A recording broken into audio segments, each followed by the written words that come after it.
So this upcoming talk is New Era Professional VR. They're covering some stuff about AEC, its architecture, engineering, construction, specifically how NVIDIA and some of their technologies are contributing to using VR and AR technologies for architecture, engineering, construction, those fields, which is amazing. We have the absolute pleasure to have Bob Pette with us. 25 years of experience in visualization, high-performance computing, and multi-touch technologies. So give a warm round of applause to Bob as he comes to the stage. Thank you. I'm on the stage. All right, so my name is Bob Pette, GM of the Quadro ProViz business unit. I've got 20 minutes, so I'm going to jump right into it. It's like one of those speed dating things, I think. But I do want to take a couple seconds to tell you what I'm not going to talk about. You know, the ProVR is the topic of the day, and most of the VR today, the trends that we're seeing, the excitement that we're seeing are starting in the gaming space, and they all extend to other areas of the consumer space, whether that's retail or movies and sports and the like. I bucket those into kind of the personal entertainment VR piece, and that's primarily where our GeForce GTX products serve, and I think there's another talk later in the week on this, so make sure you attend it. I'm here to talk about ProVR. And what do I consider to be ProVR? There's a whole other slew of applications across multiple industries: manufacturing, media and entertainment, architecture, medicine, oil and gas. They historically have actually, ironically, been using VR for decades. I think the introducer talked about me being in the business for 25 years. It's just a translation for me being old. Used to work at Silicon Graphics, and we would build caves and reality centers all the time for people to do virtual reality. It's a different world today, but you know, immersive has been adopted by these industries. It's been there. People have been using it for product design, for understanding drug design, understanding subsurface structures in seismic and the like. However, it's not always been like what we're seeing today, right? It's large scale. It's caves, it's reality centers, it's large displays, and typically multi-person. And that multi-person thing I want you to think about, and if I run out of time, I want you to ask me about afterwards, of how you take someone in an HMD and make them feel like they're standing in front of a wall of information together when they might be in several different countries at the same time, which is the problem we have to solve. And make sure I don't breathe into this like a heavy breather. So Quadro historically has been serving this market. I think, you know, I don't see the opportunity in ProVR as just enabling designers to wear headsets or geoscientists to wear headsets versus walking into a cave. To me, the opportunity is actually for the consumers of the products that they make, specifically in the design space. So imagine designing a car with VR. That's cool. But imagine buying a car in an AR environment. Imagine being able to sit on your sofa, put on your headset, and look at every possible feature of that car, to be able to interrogate various prices as you configure it, to be able to get inside of it, change leather, change wood. Now, in the gaming space, you'll see a lot of this. I mean, and typically in the consumer space, walking around a car in VR is relatively easy. If the car is not connected to a PLM system, it's even easier. But if I'm trying to configure a Cadillac or an Audi or a Tesla, when I make those choices, when I make those design choices, it should be connected to the database that was used to design the car. That's why a consumer use case of design and a virtual showroom becomes pro. It's no longer an empty shell. It's no longer an empty engine. That same thing can be said around architecture as well. Very easy in games to walk around a building, to teleport between places in a building.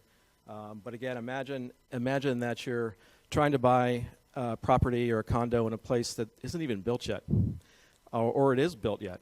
And so you've got the same need and desire of the consumer to configure the space, to configure materials, to figure out whether you want the floor on the 30th floor, with the condo on the 30th floor, or whether you want the one on the first floor.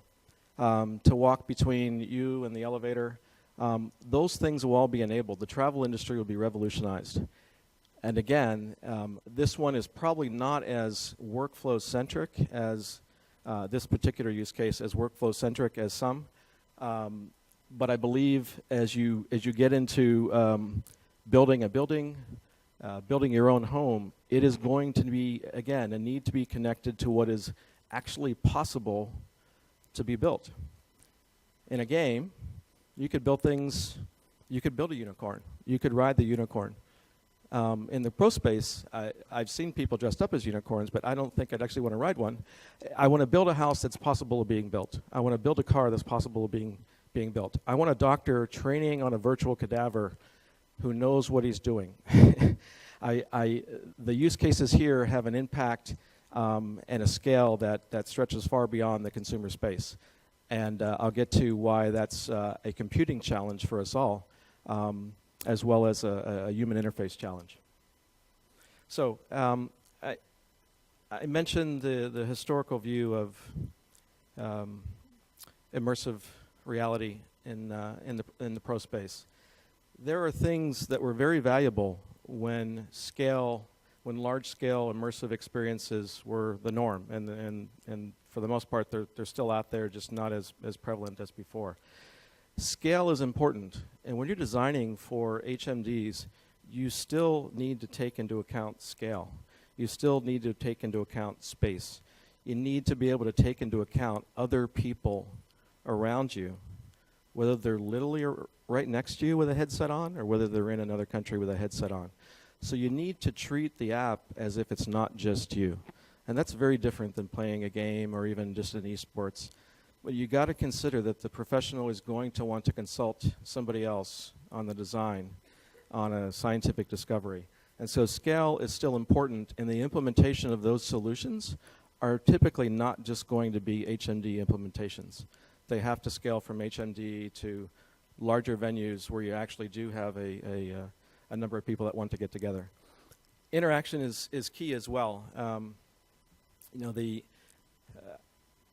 gaming controllers, the headset controllers are really cool, but they're really insufficient for ProVR. You don't want to be drawing on a whiteboard while bringing up a manual for how to maintain an engine while trying to use two controllers and pointing at. You need something that's much more intuitive, whether that's gestures, whether that's touch. But we're going to need to revolutionize the way we interact with that experience, and it's not going to be with today's controllers. It's just not going to be with today's controllers. And then collaboration, I think, is the most important piece. In gaming, it's sufficient for us to have avatars. Michael might be a unicorn, and I might be an elephant. When you're really trying to conduct business, when you're really trying to sell something to a client, you really want to have a good representation of that person. Things like facial expressions. Cameras on the inside of HMDs, I think, should be mandatory. You need to know if somebody's frowning at you, raising an eyebrow, basically giving you the middle finger. And so their reaction is important. Where people are in your virtual room is important. Sound needs to come not from the display, but from where the person is in your virtual world, right? If somebody is talking at you, but the sound's coming here, you're going to be very disoriented. So the collaboration piece, I think, is where we have to go the farthest. And it's where we're working on technologies at NVIDIA, whether it's audio, the ability to input in generic whiteboards, the ability to bring in live audio, other information that historically, typically is not seen in a VR environment, and make that easy to use with natural gestures, natural interaction, in a way that works beyond just HMDs. In a lot of ways, VR is a lot easier to implement. You don't have to build a cave. You don't have to get a bunch of workstations. You don't have to get a bunch of HD displays. So there's less complexity. But I'd actually argue it's much harder today than it was when trying to build an immersive cave. Part of that is due to the collaborative nature of, I think, professional VR and how you deal with that when you're really can't see who's next to you or who's in the room, but a lot of it is around performance. So I think both the frame rate requirements and the latency requirements. So I just want to briefly touch on the power required for VR and AR, just to give you kind of set the bar. Things that I'll talk about beyond this only happen and add value if you do these things well. So in general, VR, AR requires about 8 times the computing power, 450 megapixels to 60 megapixels. If you're drawing on an HD display at 30 to 60 frames a second, that's great. Most people tolerate that. Much less than that, you kind of get annoyed. Much more than that, you really don't notice. Well, now you take 2 displays. You take the fact that they're running at 90 frames a second. You take the fact that even though the resolution of the Oculus and the Vive are less than what we're showing here, we actually have to draw at a much larger frame buffer viewport because we're going to have to warp and blend those together, right?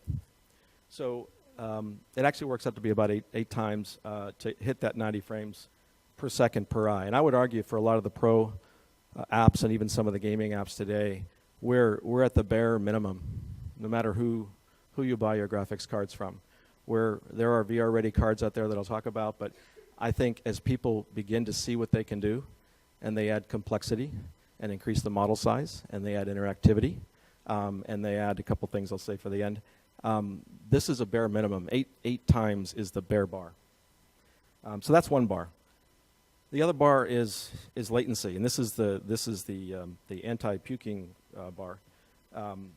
So research shows that kind of the head motion to kind of photon on the display, the tolerance needs to be at most about 20 milliseconds.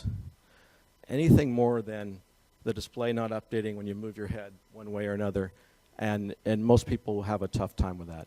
Some getting sick, some getting disoriented. We don't design for latency. We haven't historically designed for latency. We've designed for realism. We've designed for speed or frames per second, but we haven't historically designed for latency. It's another difference between the scale of a cave and the scale of a headset. And everybody's different, so some people actually it might be 10 milliseconds, some people you might be 30. But this is something that's going to require a huge investment, both from the companies that are involved in VR, but as well as the developers, to take advantage of things that aren't just trying to hit the performance target, which is tough in of itself, but really address the latency issues. Now, as you begin the real problem is with this is that most graphics pipelines, like I said, have not been written for latency. So you come up with data, the CPU sends it to the GPU renders it, the GPU sends it to the display. Every step along the way adds latency.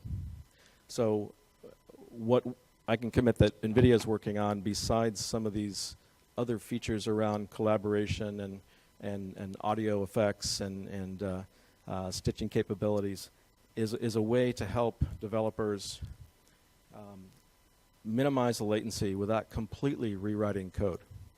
Game engines do a good job of this, but the inputs are kind of predefined. So you fit your data into a game engine. I love Unity, I love Unreal. You fit it into an engine so that it predetermines that you'll hit 90 frames a second at less than 20 milliseconds latency. If you've got an OpenGL app out there, a generic app, and you're trying to add VR or AR to that workflow, you don't have that benefit. The pro users, some are exporting models from Maya or 3ds Max or CATIA into the game engines, but they're losing the connectivity to that PLM system. They're losing the interactivity of being able to make a change in the design and seeing that in VR. So they're not wanting to go to the game engines. It also simplifies the model. So VRWorks is what we recently introduced, is a series of toolkits to help with help reduce latency, help bring in data directly to the GPUs, copy direct data from GPU to GPU, warp and blending, multi-res shading, to both drive up the frame rate to above 90 frames a second, as well as in the future, expect to see things from us around audio, around text, text needs to look real, right? At least it'll look like you're actually writing, not like some pixelated gas station signing tool. So I think where NVIDIA has to continue to invest will be in software toolkits, and I think the elements of those are going to be mainly around driving 90 frames a second, mainly around reducing latency, but mostly around improving the experience. Improving the experience so that multiple people, again, can work as if they were in one room. So I want to talk a little bit about where I in my 2 minutes and 50 seconds left, a little bit where I think the future is going to be.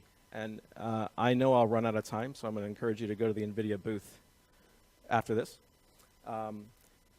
Physically based rendering, photorealistic rendering has been gaining steam in the design space, both in AEC as well as manufacturing, automotive. iRay is our technology to do that.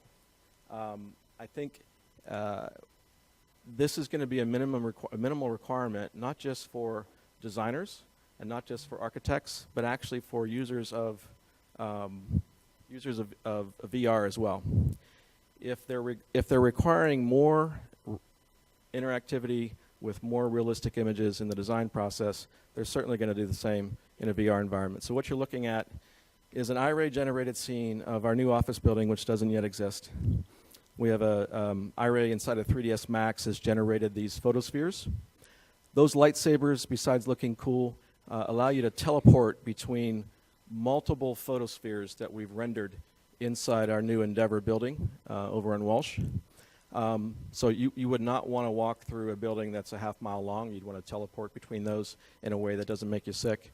But you look at the computing power required here, and that jitter is, I think, actually from the video, not from the actual computation. The computing power required just to get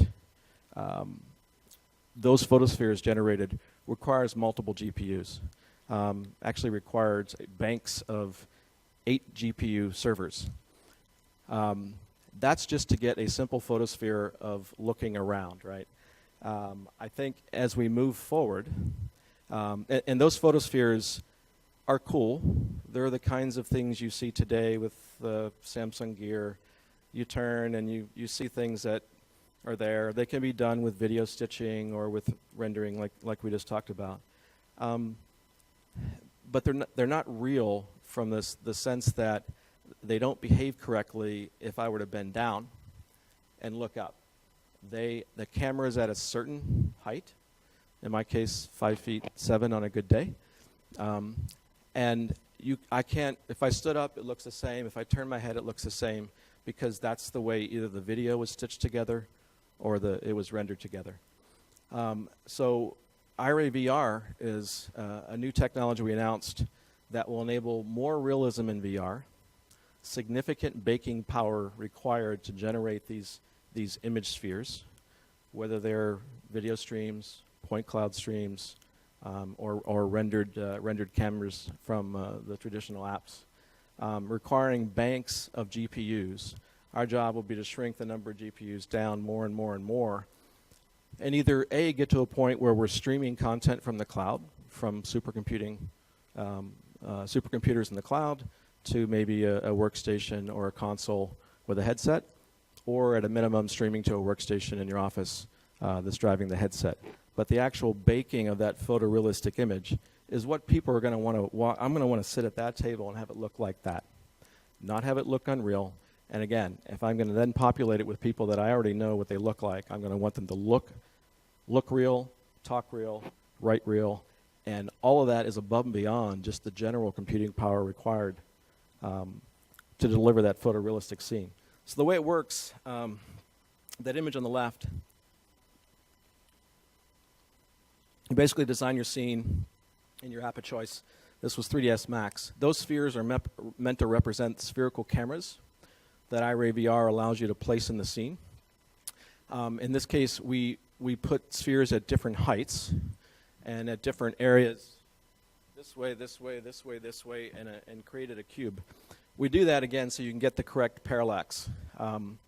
you can get, I can rotate my head and have it do the right thing. I basically construct that scene, pre-render every image sphere from those light probes. Then I rasterize the scene at various headset eye positions. I can do that on the desktop. And then I reconstruct that. I reconstruct that on a GPU that's got a significant amount of GPU memory. So again, author your content in Max, Maya, Rhino, render on a supercomputer essentially based on the size of the space that you want to be able to look around in what I'll call in a holographic way with correct parallax and the like. And the more that box expands, the more computing power that you require. So let's take like a meter-sized box at which I could look around, and I'll tell you what I mean by box here. Let me get to where my mouse is. Pull this guy up.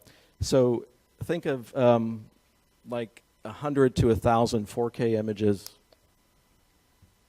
There we go. Think of 100 to 1,000 4K images, creating that scene. Now this is the same Endeavor building, but with correct tone mapping, correct reflections, correct material emissiveness. Rotation does the right thing. If I showed you much more than that, I would have to render another 15 hours because I need to create new light sources. So it goes from simple image sphere, maybe an hour to render, put it on your phone, look at it, to light field, for those that are familiar with light field rendering, holographic rendering. And the challenge will be getting that level of computing power, streaming to a headset, while allowing for gestures, interactivity, correct audio, maybe with live video coming in at the same time. It is a hell of a computing challenge, and it's exactly the reason I rejoined NVIDIA to work on this. I think just to give you an idea of what it would take to create those thousands 4K images, it's a similar expense to creating maybe a 10-second movie, a true 10-second 4K movie, which is significant. And now you want to drive that at 90 frames a second per eye and be able to walk anywhere in your building or do anything with that car and interrogate that car, not just walk around it, but actually interrogate the engine, point it apart, know what the part is, pull up a manual on how to replace that part. And so you can see how you could begin to tier these things into incredibly challenging problems. But that's what people want, right? I do want to ride a unicorn. I love that. I do want to fight a dinosaur or dragon or something. But if I'm designing a house, if I'm designing a car, if I'm buying a car, I want to know that what I'm seeing and what I'm driving in my headset is exactly what I'm going to get. Real quickly, I know I'm a couple minutes over, I apologize. Take that rendering example. iReVR is not just about the rendering piece. It could be the 360 video stuff that you're seeing on the floor. It could be point clouds. Those little controllers are the Vive controllers that we're rendering, much like we did the lightsabers. This is our new building after we tore down what was there before. We're flying drones around this thing daily, and there's a time lapse. And you'll see the building going up based on this point cloud data we're getting from LiDAR information. And over time, you'll see this thing take on a shape. It's still not complete today. It'll take on a shape, look more and more realistic. Of course, the area around it, since it's not changing, as you get more and more point cloud data around the area that's not changing, it actually starts filling up. So what people are wanting to do, when you have data like that, you need to fly more drones. You need to get a lot more LiDAR data. Or you might need to supplant it or enhance it with video that you may have, or render between it. So the kind of the holy grail is taking the rendered scenes of a building that's yet to be built, taking that LiDAR data that you have, and supplanting it and enhancing it with video data. So three complex, massively complex amount of data and algorithms to geo-reference it, to stitch it, and fill in the gaps. Nobody wants to look at a bunch of points like that, right? You want to look as if it's real. And I guarantee you next SIGGRAPH, you'll be able to look at that thing, and it'll look real. It'll look like it's a video. And it'll be a combination of rendering. It'll be a combination of point cloud stitching. It'll be a combination of video stitching. That's the goal. I think the AEC market is prime for this, but certainly design, medicine, and the like. The big difference is data sets are much larger than what you need for a game, and the level of interactivity and the level of realism is sets that bar way higher than we are today. So anybody tells you you're really doing ProVR today, you're really not, because it's just people are going to expect it to look like real life. So I am 7 minutes over, and I apologize, but any questions? Great question. So I talked about these things, especially the light field baking or the image spheres, needing to run on a supercomputer. So imagine that supercomputer is in the cloud. It's a massive amount of data that has to be transferred back to a workstation to see it. At some point in the future, the data won't be transferred back. It'll be rendered locally, and what will be streaming to your headset will be that virtualized streamed image. It's going to require a different headset than we have today. So, our Tegra processor, and people are using our Tegra processor today. Some are putting it into headsets, some are putting into 360 cameras. I think you can expect to see more of that from us. From a cell phone, tablet, you know, we work with all the Android devices. I don't think you'll see much of a play there. Where you'll see a play is where we know we need to, if we're going to bring in live video into a VR scene as it's happening, or live LiDAR data, then we need to put the GPU out at the collection point. And in order to do that, we've got to put our GPUs into cameras, into 360 cameras, into LiDAR, into drones. And so we're actively doing that. That's how we got some of this data. You'll expect to see more of that from us. So that what you get back to your workstation app will be data that's probably already stitched or already geo-referenced, and the like, and you won't have to do that work, which you couldn't possibly get done if you were trying to do it at 90 frames a second. Pre-processed, you could get it done fine. All right, so obviously those videos did not do it justice, especially if you couldn't quite figure out what the two eyes were doing. So the NVIDIA booth has at least a couple of these demos, and I'll be over at the booth for a while. Appreciate the opportunity to talk to you guys. Take care.